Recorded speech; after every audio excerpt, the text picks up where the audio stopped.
गजब देखाई गे छौड़ी तोर गजब हौ जारी तरगे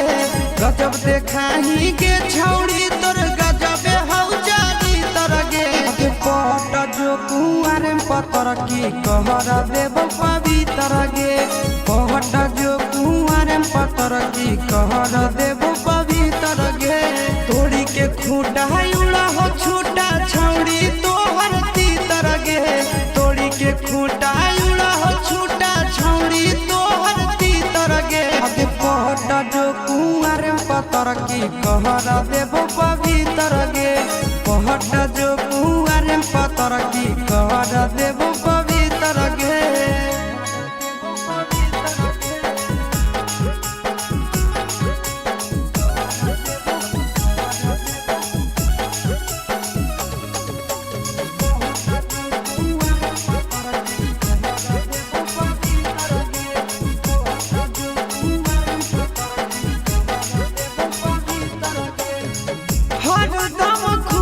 रखबो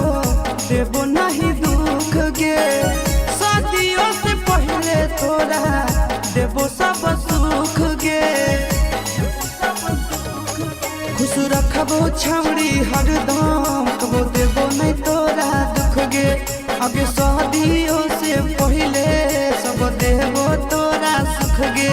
आगे नीचे के 32 से ऊपर के 36 बिचुआ भेल छिहत्तर गे नीचे के 32 से ऊपर के 36 बिचुआ भेल छिहत्तर गे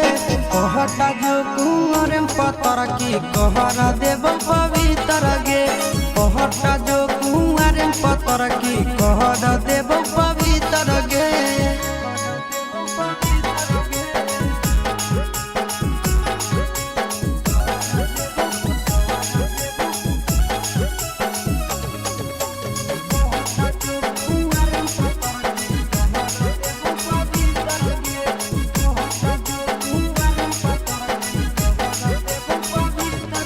गे छोटे से आशा देखी कलियो जवान गे तोरे पहाड़ो संदीप आशीष के ध्यान गे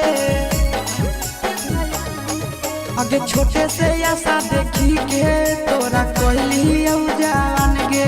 आगे तोरे ऊपर हलो गे छौड़ी भवेशवा के ध्यान गे आगे आई तो आजा तोरो जब सटई बहुत मीटर गे आई तो आजा तोरो जब सटई बहुत मीटर गे पट जो कुआर पतर की कर देव पवित्र गे पट जो कुआर पतर की कर देव पवित्र गे।